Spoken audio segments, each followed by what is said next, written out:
യുഎയിലെ കഫേകൾ, ഹോട്ടലുകൾ, റെസ്റ്റോറന്റുകൾ, ഷോപ്പിംഗ് മാളുകൾ എന്നീ പൊതുസ്ഥലങ്ങളിൽ സംഗീതം പ്ലേ ചെയ്യുന്നതിന് ഇനി ലൈസൻസ് എടുക്കണം. ഇതിന്റെ ഭാഗമായി ലൈസൻസും ഫീസും രാജ്യത്ത് നിർബന്ധമാക്കിയിട്ടുണ്ട്.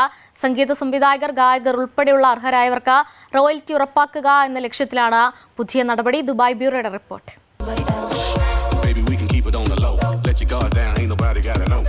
യുഎയിൽ പകർപ്പവകാശ സംരക്ഷണ നിയമങ്ങൾ കർശനമാക്കുന്നതിന്റെ ഭാഗമായാണ് ഈ പുതിയ നടപടി.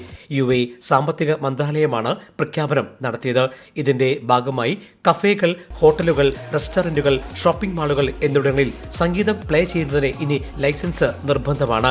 ഇപ്രകാരം വാണിജ്യ ആവശ്യങ്ങൾക്കായി പശ്ചാത്തല സംഗീതമോ ലൈവ് സംഗീതമോ ഉപയോഗിക്കുന്ന സ്ഥാപനങ്ങൾ പബ്ലിക് പെർഫോമൻസ് ലൈസൻസ് സ്വന്തമാക്കണം. ഇതിലൂടെ സംഗീത സംവിധായകർ, ഗായകർ ഉൾപ്പെടെയുള്ള അർഹരായവർക്ക് റോയൽറ്റി ഉറപ്പാക്കാനും ലക്ഷ്യമിടുന്നു. ഇതിന്റെ ഭാഗമായാണ് ലൈസൻസും ഫീസും നിർബന്ധമാക്കിയത്.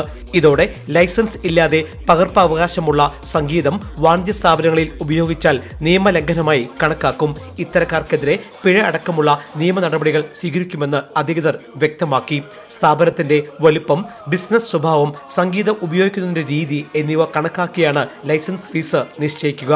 ഒപ്പം ഗൾഫ് മേഖലയിൽ കലാകാരന്മാരുടെ പകർപ്പവകാശം സംരക്ഷിക്കുമെന്ന വലിയ ദൗത്യം കൂടിയാണ് യുഎ ഏറ്റെടുത്തിരിക്കുന്നത്. Jai Hind news, Dubai. One anchor every week, 20 years, 1,000 episodes on one TV channel. Middle East this week, an Elvis Chumar TV show. Exclusively on Jai Hind TV. Stay tuned for the 1,000 countdown.